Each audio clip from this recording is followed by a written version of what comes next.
Descrito por primera vez en 1961. Consistía en una rara alteración de los cromosomas sexuales, que muy pronto se asoció al crimen.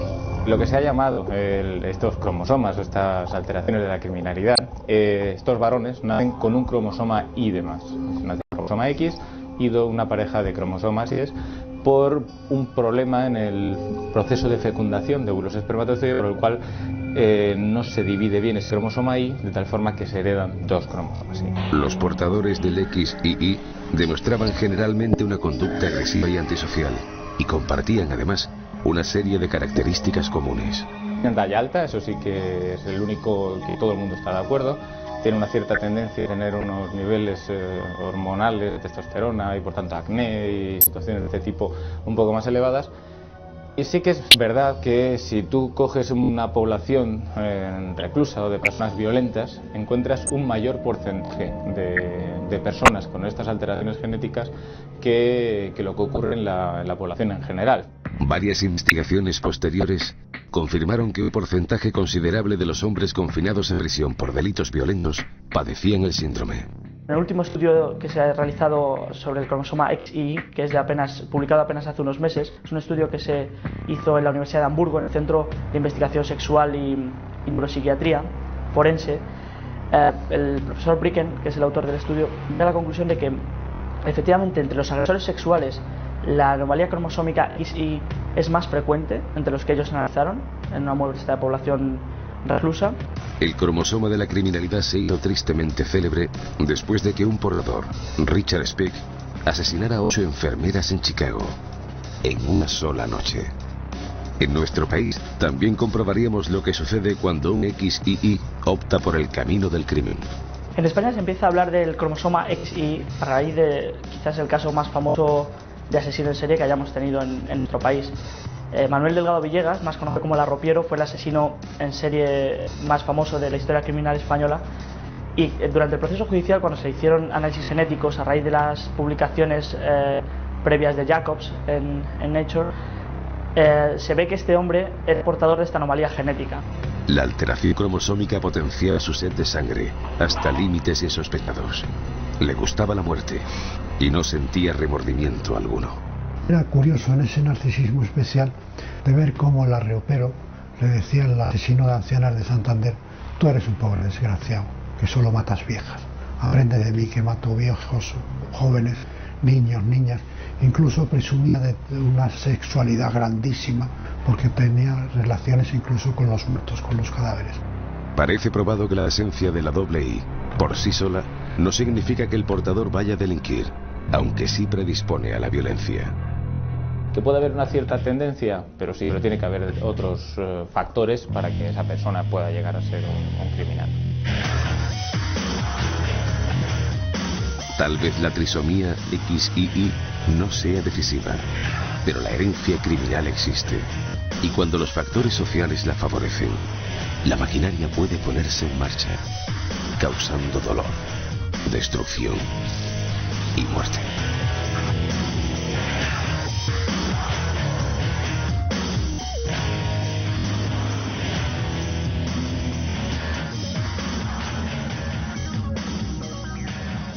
Uno de los padres de la ciencia forense, César el Lombroso, pasó a la eternidad de estos asuntos por una especie de terminología que no acabamos de comprender, pero que fue un impacto brutal en la Europa de aquel tiempo. La fisiognómica, el conocimiento del rostro, concretamente el rostro. ¿Había otras partes del cuerpo, Paco, o se centraban en la cara para intentar hallar la marca del asesino? Bueno, eso es lo que se desconoce de don Lombroso, que es que él estudió todo el cuerpo humano, y no solo el cuerpo humano, sino que también la zona en la que vivían estos delincuentes de la época, estas personas si tenían contacto entre ellas, si vivían en zonas elevadas, en zona de clima particular, pero lo que ha quedado es el rostro, ¿no? Porque es lo más llamativo, que el rostro es lo que vemos y es donde tratamos de leer quién es la otra persona. ¿Hubo mucha injusticia con Lombroso y con esa categoría de caras del crimen? En aquel momento lo que dijo Lombroso impresionó tanto que muchos nobles y mucha gente del poder trató de ofuscar eso, porque claro, todo el mundo sabía que tenía una cara visible. Y de hecho el arte de tapar la cara es proverbial. Es decir, hay quien se deja barba, las mujeres se maquillan, las personas se dejan el pelo de una manera o de otra. Cuando en una reunión yo hablo del tema de la fisionómica, todo el mundo tiende a ponerse la mano en la boca para taparse la cara. Es decir, todos tenemos miedo a que vean nuestra alma. Y la única ventana por donde puedes penetrar en el alma sin hablar con alguien es viéndole la cara. Hablábamos antes de nuestro compañero Óscar Dorián, que creo, Óscar, buenas noches. Buenas noches, Iker.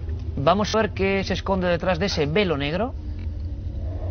Pues aquí las tenemos. 3 rostros, 3 caras. Doctor. Muchas gracias. Muchas gracias, Dorian. Ahí tenemos 3 ejemplos. ¿Por qué esos 3? Pues hemos puesto 3 ejemplos porque no podíamos poner millones de caras, pero sí quería decir una cosa importante antes de decir nada en concreto. Un solo signo en la cara no implica nada. Lo que implica algo, lo que significa algo del alma de esa persona es el conjunto de la cara. Lo que significan las cejas, la nariz, los labios. Y hay temas que son tópicos, que son mentira. El ojo, por ejemplo, que la gente piensa que es muy expresivo. El globo ocular es lo más inexpresivo de la cara. Es decir, el ojo, que es lo que se ve entre los párpados, es un globo. Y es el mismo globo que tengo yo, el que tienes tú, que tiene Paco.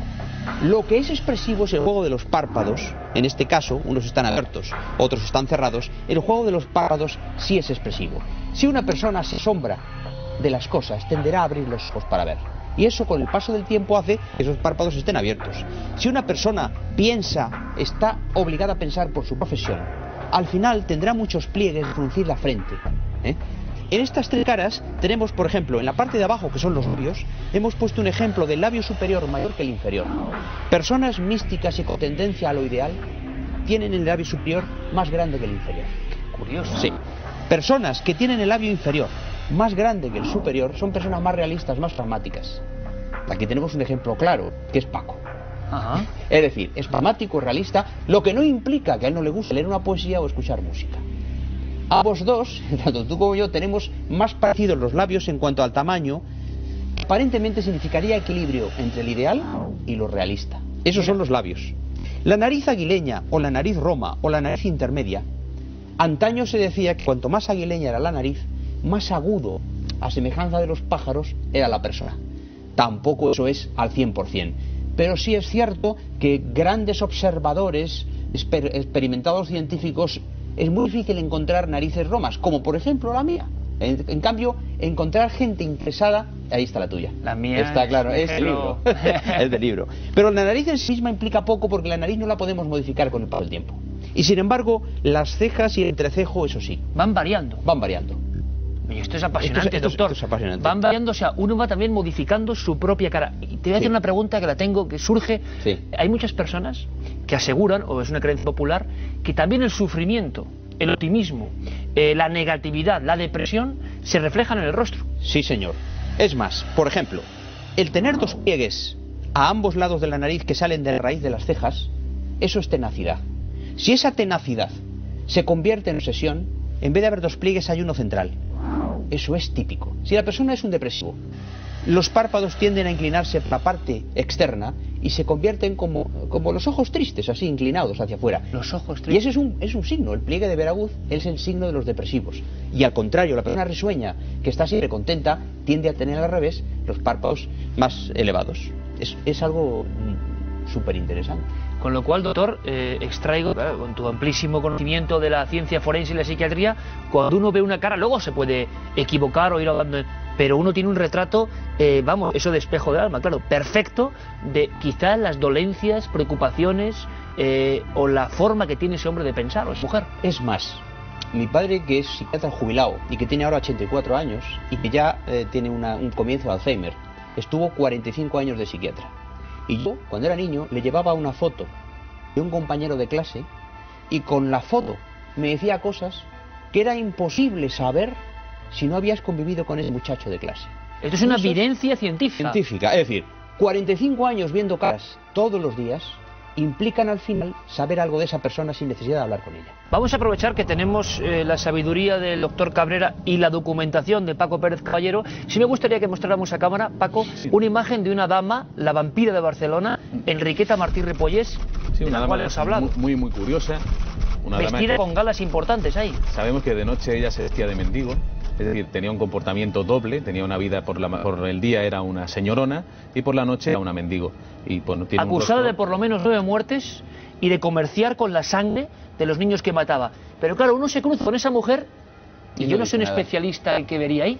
Pero dice dos cosas esa cara. La primera es que ella manejaba los rasgos faciales. Es decir, nosotros no estamos acostumbrados a vernos al espejo y a jugar con las cejas. Pero cuando se hace teatro, eso se hace como una profesión. Esta mujer era una mujer que estaba acostumbrada a manejar su cara.